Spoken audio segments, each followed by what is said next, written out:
करुणा करके वर्णन करते हैं, क्योंकि उनके बिना जनाए कोई जान भी नहीं सकता, ना उनके तत्व को, ना उनके रहस्य को, ना उनकी महिमा को।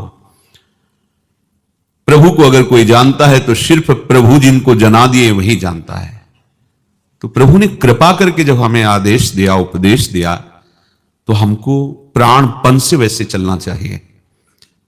नहीं तो ये ऐसा जादू का तमाशा है संसार, यद्यपि ये दुखालय है पर इतना प्रिय लगता है कि इससे हटने की बात सोचने में भय लगता है, जबकि इसका विस्मरण करना निर्भय पद है, इसका विस्मरण करना परम शांति परम आनंद का स्वरूप है।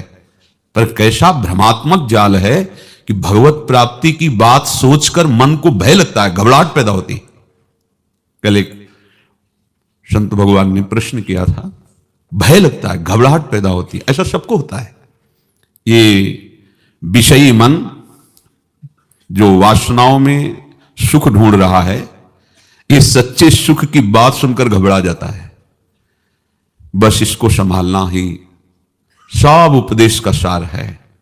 यदि मन सत्संगी हो गया तो आपका वो मित्र है, और यदि मन कुसंगी हो गया तो वही आपका सबसे बड़ा दुश्मन है, वही आपका नाश कर देगा। अविनाशी स्वरूप होते हुए भी बार बार जन्मना पड़ेगा, मरना पड़ेगा और नाना प्रकार के दुख भोगने पड़ेंगे। ये जितने जेल हैं, जितने अस्पताल हैं, जितने दुख हैं, सब इसी मन के द्वारा रचे गए हैं। मनमानी आचरण के कारण ही हमें नरक आदि की यंत्रणा, पुनर्जन्म की यंत्रणा, भारी भारी दुख भोगने पड़ते हैं।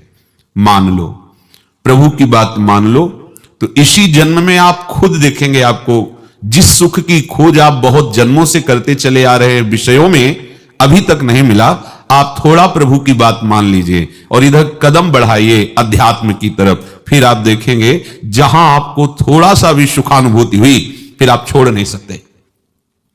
पर पहले भगवत आज्ञा पर चलने के लिए आपको विषय त्याग जनित जो हृदय में ताप है उसे सहना होगा। वही ताप निष्पाप करके आपके हृदय को निर्मल करेगा। धैर्य पूर्वक प्रभु की अमृतमयी वाणी का श्रवण करें और उसको उतारने में परम लाभ अनुभव करें। यदि उतारते नहीं तो ठीक है, इतना समय मंगलमय गया, पर वो लाभ नहीं मिल पाएगा जिस लाभ के उद्देश्य से भगवान ने उपदेश किया है। जिसका मन भगवत स्वरूप में तन्मय हो गया है, ऐसा तन्मय हो गया जैसे भृंगी कीट ने दूसरी जाति के कीड़े को लाकर अपने घरौंदे में बंद किया और उसे बार बार छेड़ करके अपनी ध्वनि सुनाया। उसका प्रभाव ये पड़ा, भयवशात वो उसका चिंतन करते करते तदाकार हो गया। दो ही प्रकार से गाढ़ चिंतन होता है, या तो प्रेम से और या भयानक भय से।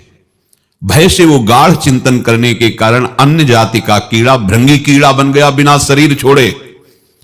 वो अन्य जाति का था, तब वो तदाकार हो गया। हम तो प्रभु के ही अंश हैं।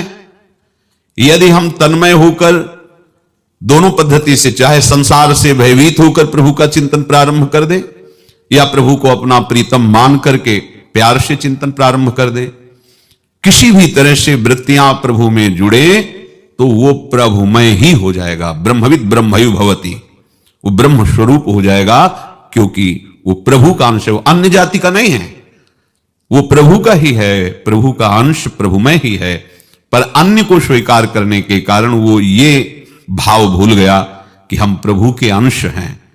वो इस प्रकृति के अंश में मैं आरोपित करके भटक गया। प्रभु कह रहे हैं तदात्मान, जिसका मन तदाकार हो रहा है, तद्बुद्धया, जिनकी बुद्धि तदाकार हो रही है, तन्निष्ठा, जिनकी स्थिति परमात्मा तत्व में हो गई है, तत्परायणा, जो एकमात्र आराध्य देव के परायण हैं, जिनका आराध्य देव ही जीवन बन गए हैं, ज्ञान निर्धूत कलमशाहा, ऐसे जो विवेकी जन हैं वो कलमशाहा, पाप रहित होकर शुद्ध हृदय वाले महात्मा फिर पुनः इस संसार चक्र में नहीं आते।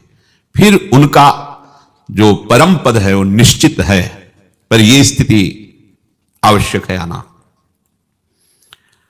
प्रभु का अनुभव जब करने के लिए मन व्याकुल होता है तो बुद्धि में एक ही निश्चय आ जाता है, मुझे भगवत प्राप्ति करनी है। ये ऐसा मार्ग, इसमें दो बातें एक साथ नहीं रहती। प्रेम गलियति शाकरीता में दो न समाए, कि संसार भी बहुत अच्छी तरह से सज कर चलता रहे, विषय भोग भी मनमानी भोगते रहें और थोड़ा भजन साधन करके भगवत प्राप्ति भी कर लेंगे, ऐसा नहीं होता। ये ऐसी साकरी गली है, इसमें एक ही जाएगा, जहां राम तहां काम नहीं, जहां काम नहीं राम। या जब मैं था तब हरि नहीं, अब हरि हैं मैं नाही। ये प्रेम गलियति साकरीता में दो न समाए। अगर बुद्धि का ये निश्चय है कि मैं पुरुष हूं तो स्त्री में आकर्षण होगा ही, मैं स्त्री हूं तो पुरुष में आकर्षण होगा ही, मैं शरीर हूं तो कामनाओं की भीड़ लग जाएगी और लगी हुई है। मैं अमुक हूं, मैं अमुक हूं, मैं अमुक हूं, पद वाला, गुण वाला, धन वाला, जन वाला। यही है माया का भ्रमात्मक अविद्याजनित जाल जिसमें हम बंध गए।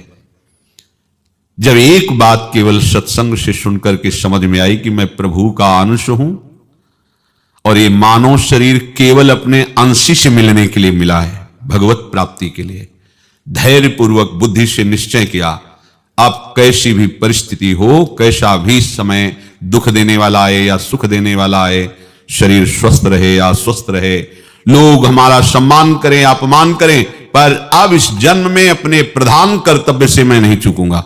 मुझे भगवत प्राप्ति करनी है, मुझे श्यामा श्याम से मिलना है। बस आपकी बुद्धि का यही निश्चय सबसे बड़ा परम पावन कार्य होगा।